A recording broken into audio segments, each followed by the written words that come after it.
This is Dr. Peter Kevorkian from Westwood Family Chiropractic in Westwood, Massachusetts. We're here to talk about animal adjusting, what he does here, in addition to human adjusting. Awesome. Hi, Fritz. You remember me? Huh? We're good. Oh my God. What? He's doing awesome. Really? Oh my God, he's doing awesome. Wow, Peter. Can I get your backside, buddy? Yeah. Let me get your backside. Yeah. Hey. Yeah, I know that you know that that's work somehow, don't you, huh? Yeah. Thank you. Next week is great. Okay. Yeah, he's doing as good, better than I could have hoped for. Wow. Yeah, no, I think he's getting some stuff going on in his pelvis sacroiliac joint that lots of times I won't see come back with a dog. He's doing amazing. Really? Yeah. How did you get into animal adjusting? Well, that's a great question. When I was in chiropractic school, there was a chiropractor who I met at a seminar who I knew adjusted animals.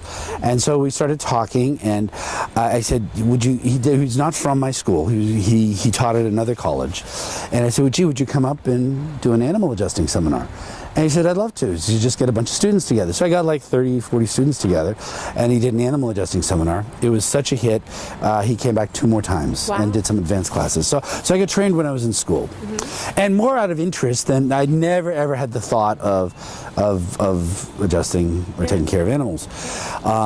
While I was in school, a person who I was seeing in the clinic, my student clinic, I also knew him personally as a friend. His wife or girlfriend at the time worked at the college, and I would go to his house. He had Siberian Huskies, and the Siberians, one of them had some issues with their body, with their health. I can't even recall what it was.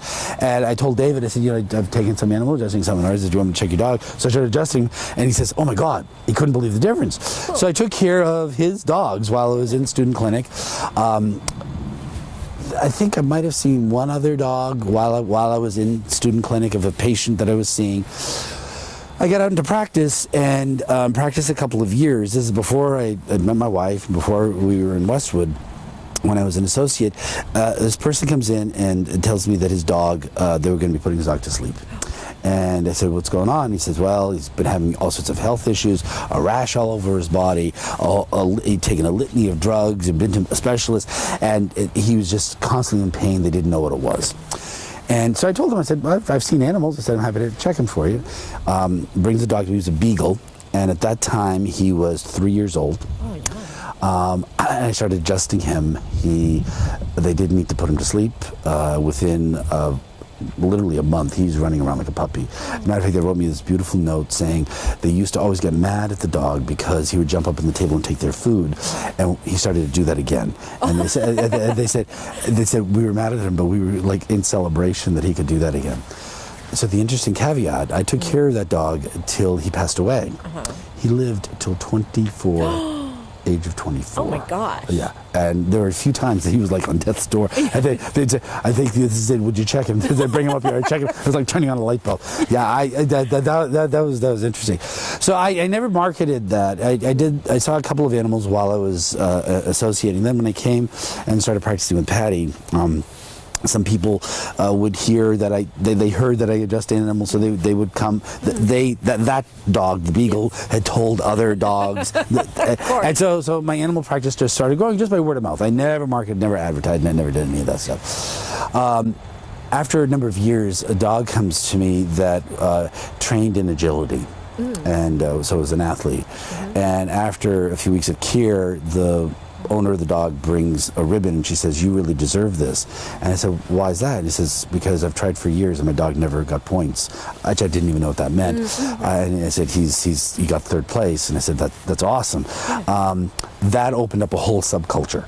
So a lot of people within that community began to realize that this crazy chiropractor in Westwood took care of dogs. So they started to bring. So probably a few of the dogs that I saw tonight, but many dogs that I've taken care of.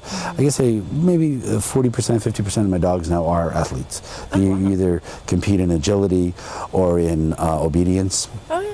A couple of dogs that have show dogs, but not as many. But over the years, I've taken care of lots of different critters, mostly dogs. Mostly dogs. A few What cats. else? Okay. A few cats. What else? Who else? A few horses. Matter of fact, the woman who you saw me adjust her 3 Goldens. Yes. She a number of years ago brought one of her dogs, and she had heard about me from somebody. So I'm adjusting her dog, and after maybe a year, maybe 2 years, she says, Tag really likes you. And I said, I love Tag. He's a beautiful dog. I love Goldens. And he says, no, he's been to other chiropractors. I said, there's something that he senses in you that he doesn't get from any other chiropractors. He says, well, that's great. He says, would you take care of my horses? And I said, well, I'm not going to travel. I said, but if you travel the horses and bring them. So she brings her horses, and one horse she hadn't been able to ride in years. And literally after his first adjustment, she's walking him down the driveway, and she's not even watching him, but she could tell by the sound of how his hooves were hitting. He said, you just changed his gait. Oh. So I've taken care of a number of her horses. She competes in dressage. So there are few people who bring their horses, but that a smaller part of the park. But over the years, I've taken care of pigs, goats, geese, a rooster that didn't crow, ferret, hamster, gerbil. No fish. Fish? I did take care of. Yeah, but I know you. Yes. Yeah. Well. Yeah. Yeah. We're not going to do that. Yeah. People already think that I'm really weird and crazy. Yeah. So I take care of a lot. Zig. All of a sudden he started doing something weird with his legs, so I don't know what it's going on. Rear leg? Yeah. Let me see him walk. Here, walk. Look. Okay, no problem.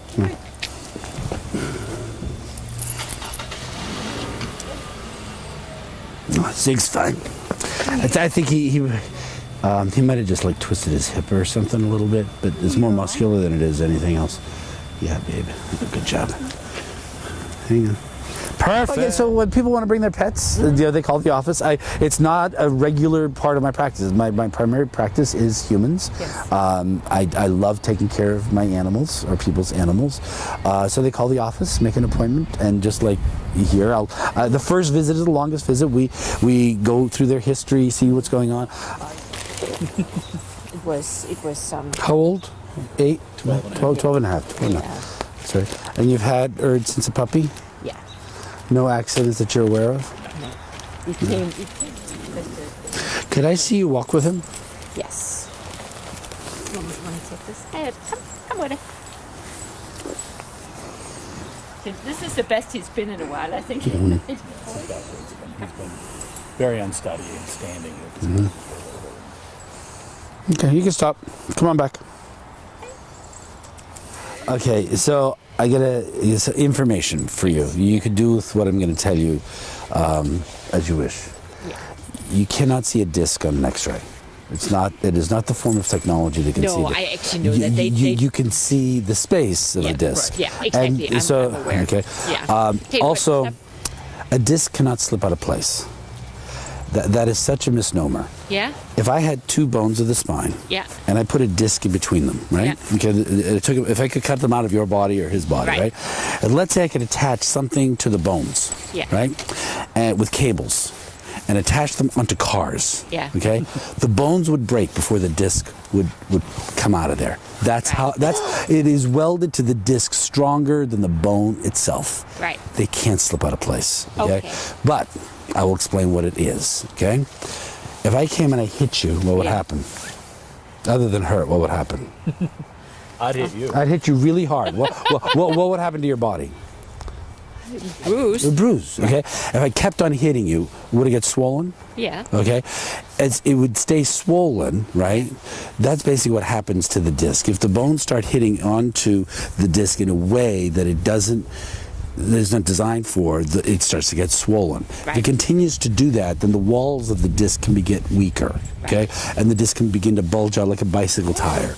They will call that a slip disc. It doesn't slip, but it's no different. What's the best way, if I kept hitting you, to stop the swelling here?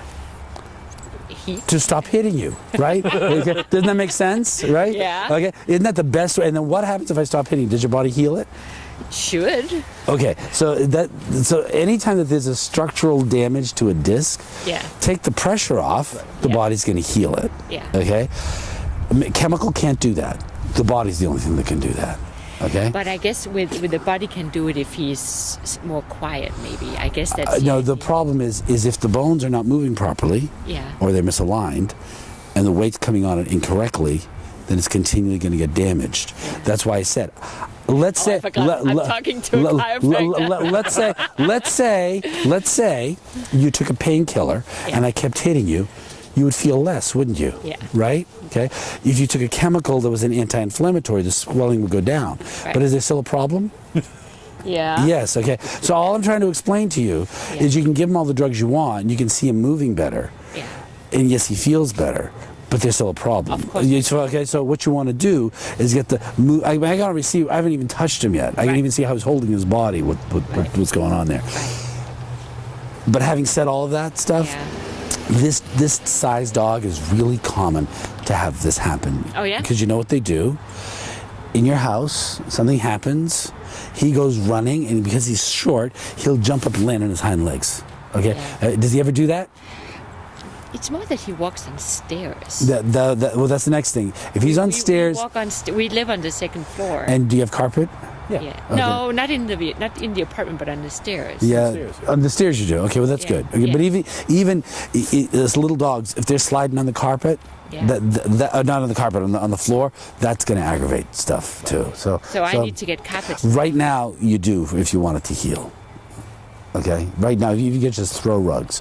Like if you you go to like Walgreens or someplace, you get these just runners. Right. Yeah, because he is Okay. actually slipping on the floor. Yeah. That's a constant irritant. That's like doing Yeah. that key. Okay, so you want him to have good footing so that he can use his claws to hold. Right. Yeah, as he's walking, he'll feel so much better when you do that. How do you know how we could do that, Dan? Yeah. Yeah.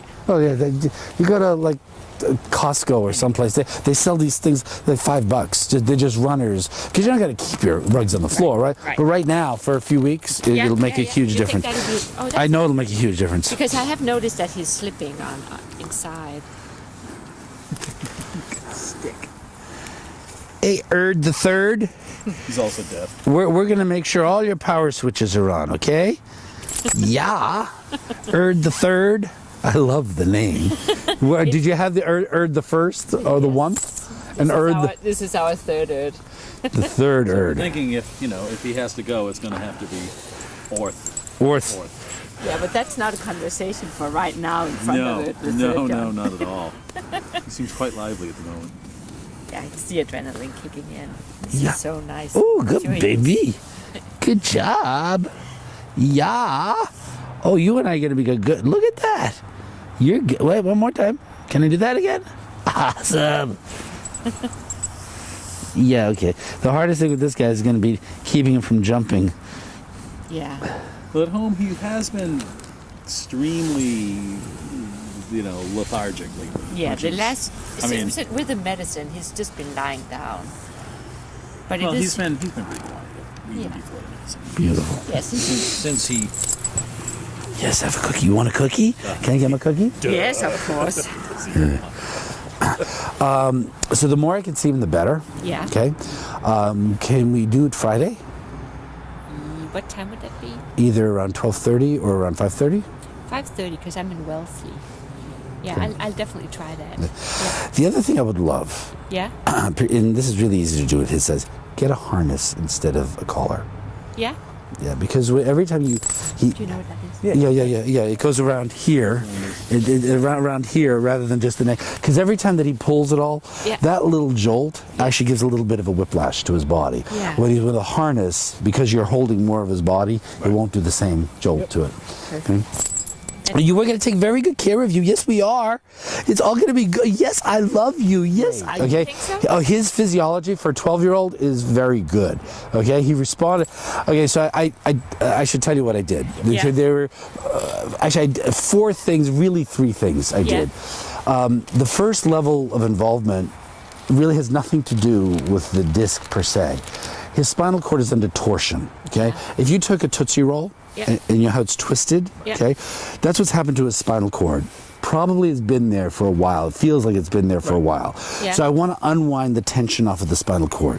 The minute I did that, okay, his breathing changed, Yeah. and his whole physiology begins to change, which is, I don't always see that in a 12-year-old, okay?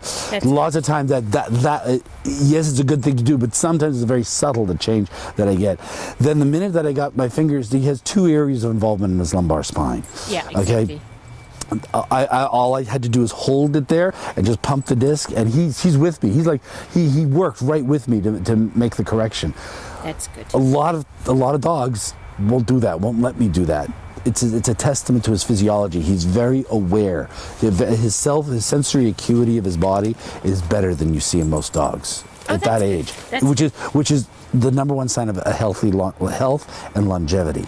So when a dog loses their sensory acuity, when they when he senses the subtleties of what I'm doing and responds to it, that tells me that that's a very healthy response. I'm not a replacement for a vet. You know, I'm not a replacement for, I have some people who do very alternative stuff, I have some people who do very traditional stuff. I said, chiropractic isn't trying to replace the vet, but the body always works better with good nerve energy.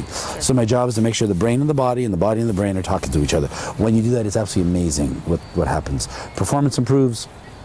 Dogs very often get over some conditions that they have. They can only be healthier and only be stronger. And as you see, it doesn't take very long to do it, and most dogs love it.